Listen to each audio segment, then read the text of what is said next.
I'm so excited because today I can finally show you one of my favorite creative tools, the Flir one. A thermal camera attachment for iOS and Android by Flir Systems. You've probably seen thermal imagery in films or on TV. It's usually pretty colorful and it basically creates a thermal image so you can visualize warm things in daylight and at night.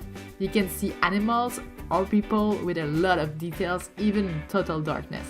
There's many things you can do with thermal imagery and I had so much fun making art with it. I got the most affordable option offered by Flir Systems. The model I have has upgraded since I got it. You can get the Flir one for about $200 US and the Pro version for $400.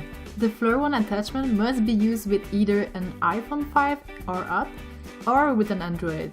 I don't think they have adapters, so make sure to get the right model for your phone. You will not be able to use it on both phones if you have the two types of phone. The Flir one can measure temperature on any spot in a scene between -4°F to 248°F, and the Pro version expands the temperature range to measure between -4°F up to 752°F. So there's a huge difference between the regular and the Pro version, but you pay twice for it.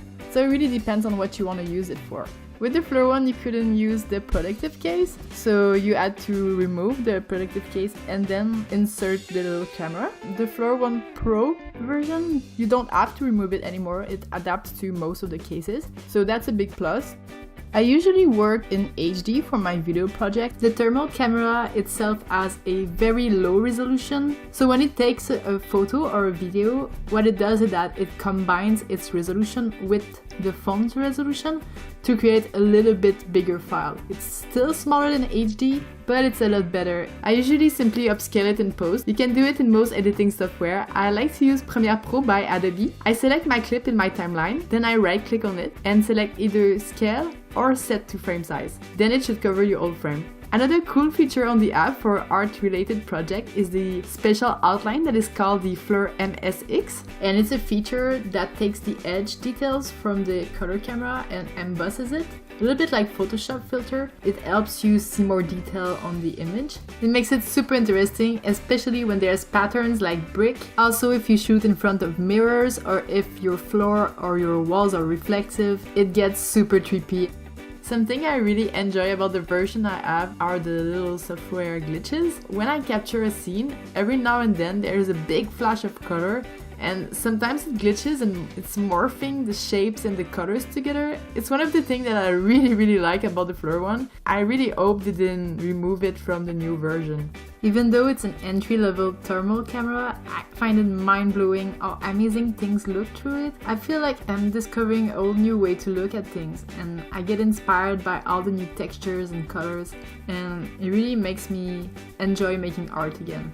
There are ways to tweak it to make it appear less grainy. I don't really feel the need to use it because I actually like the grungy texture and I think it's pretty trendy right now, so it's something you can use pretty much as is. My only concern about this amazing entry-level thermal camera was the watermark logo that is always embedded on every images you take. I contacted them to know if there was a way to turn it off or if it meant that somehow they would own any rights to my images and my art, and they answered me very quickly and told me that it does not affect my rights at all. It's simply that all their entry-level models have the logo embedded and unfortunately it cannot be turned off. There's a few workarounds to remove it in post-production and it's fairly easy to do it. I'm going to leave my recommendation in the about section if it's something you're looking for. They also told me that they have a more professional model for film and TV that is called the A8300SC. I saw some of the images in Route 94's music video called My Love and another one by Sons, and it is truly astonishing. It is so beautiful. If you can afford to rent or buy a higher level thermal camera from Flir, there will be no watermark on the images, so it will save you time. I took a similar shot to compare the video clip taken with this super badass camera with the Flir one. The quality of the $100,000 camera is just so amazing. For 200 US, I think we can work around that logo detail and make something amazing out of it anyways. I also want to mention that they have an amazing customer support and they really want you to be happy with their product. They assured me that I can remove the watermark logo in post if I want to. So far I'm really pleased with it. I like mixing regular images under Flir thermal images and just play with the overlay settings, both for photos and for videos, and I will share a few tutorials on how to do it very soon. When you shoot video on your HD camera, usually you shoot in either 24 frames per second or 30 frames per second for like normal speed. If you go higher frame per second, you can create slow motions. The Flir cameras offer a frame rate of 8.7 frames per second.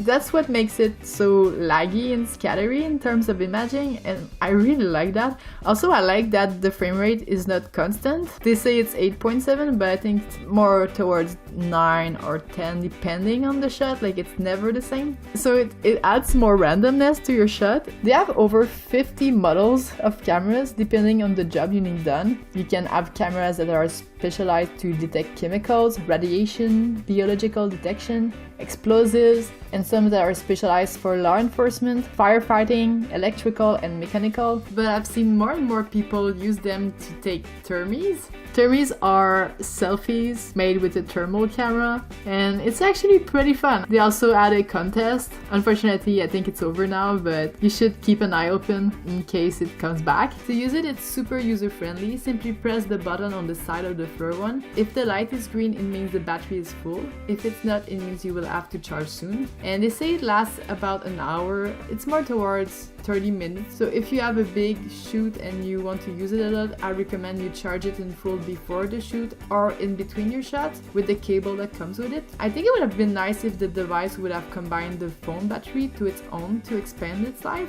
I hope they will do that for the next version to come. Once you power it, you can download the free app. Go find your app in your phone, and there's a few color presets that come with it. There's gray, hottest, coldest, iron, rainbow, contrast, arctic, lava, and wheel. And that way you can add some funkiness to your shots. The menu is very easy to navigate, and you can choose to add the temperature level on your footage or not, depending on what you're doing.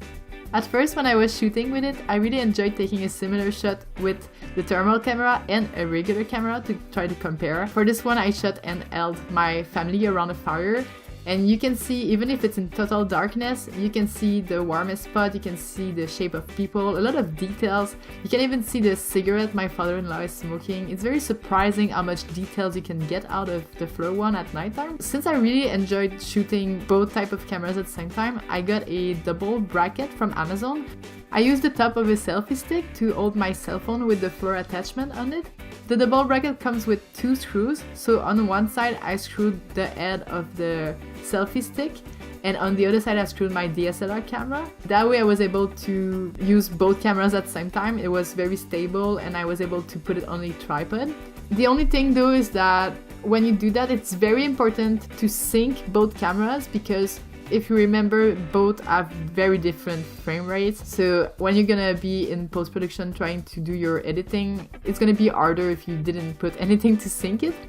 So what I like to do is that I was just writing a number on a sheet of paper and I placed it in front of the screen. Or you can use sound also, you can, because Flir records also the audio. But I find personally that using a number was just the easiest. I really enjoy using it for my art projects. I really love the Flir one, and soon I will share a few artistic thermal art tutorials using it. And I'm also working on a night vision infrared art tutorial, and soon I will show you all about it. Until then, thanks so much for watching. Please let me know in the comment section if you ever did any thermal art before. I would love to see it. And have a great day, and I'll see you soon in another video. Bye bye!